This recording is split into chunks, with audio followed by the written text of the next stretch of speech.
motivation, but it's another game, another opportunity for us to kind of keep going and on this journey where we want to go, and for it to be playing against where I'm from, of course, there's always a little thing in the back, a chip that's a little bit larger on your shoulder because of some of the things that happened and just the way my recruiting process went. But you can never let that kind of fuel you. You got to go out there and play your own game for your guys. Is there anything you can take away from last year's game with them?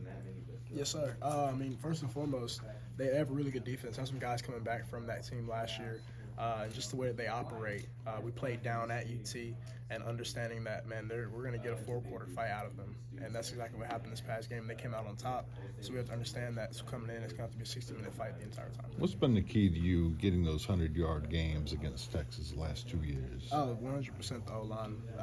Anytime you have 5 guys up in front of you that are playing the way they play, they're fighting their butts off every single time that you get out there, and you have the guys on the perimeter also doing the same thing, tight ends and everybody working together. It makes your job really easy. You just got to put the ball where it needs to be, and at that point go and make somebody miss, because anytime you get a one-on-one opportunity, man, the people up front did a great job. How much fun are you having this season? Oh, man, I'm having so much fun. I've told everybody, this is the most fun I've had playing football since I was a little kid. Just this team, everybody in it, the support system, the staff, man, they make it really fun to come in here every single day. Where does your selflessness come from? Definitely my parents. It's been instilled in me since I was a little kid.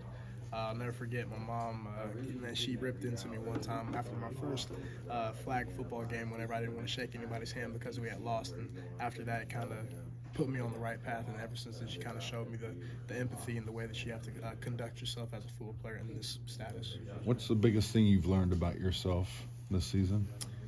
Just the way to persevere through a lot of things that have been going on throughout this year that, I mean, it's behind the scenes, and everybody sees things happen on Saturday, but the things you have to put into Monday through Friday on Sunday, and then every single week having that grind of waking up at 5 a.m. and going to bed at 9 p.m.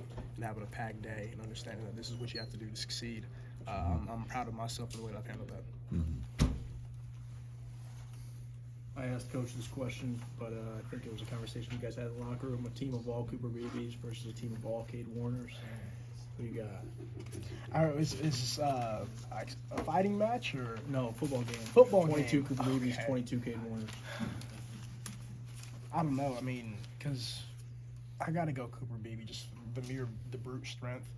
I mean, I don't know if Cade will have enough time to get the ball off if he's trying to block Cooper. But then again, if he does get the ball off, I don't know if Coop's tracking him down. And I mean, I love Coop, but that definitely be a sight to see. Definitely be a sight to see. Deuce, remember the summer you saying it was cool to go out to that camp and spend some time with Bijan Robinson. What kind of guy is he, and what kind of friendship do you guys have? He's a really cool dude. The first thing that we talked about when we first got up there was our journeys to this kind of path to where we're at right now, and almost 2 completely different ones. But the way that he conducts himself, the way he carries himself, the way that he wants to be, like he says, be a blessing, the way that he wants to put himself out there to be an inspiration to people and kids that want to be like him. And I have the utmost respect for him, and I feel like our friendship has grown over these past couple of years of competing against each other and then getting to see each other outside of a helmet and kind of building that relationship about some of the things that we kind of hold close to each other. Do you communicate at all with him during the season or in a week like this? Yeah, so I actually talked to him this past weekend. He wished me luck against Oklahoma State and then texted me after the game. We're kind of talking about this is already our 3rd year competing against each other. I know he was hurt last year, but this is already year 3 that we're kind of playing each other. So he said it's going to be fun competing against each other one more time. How much do you relish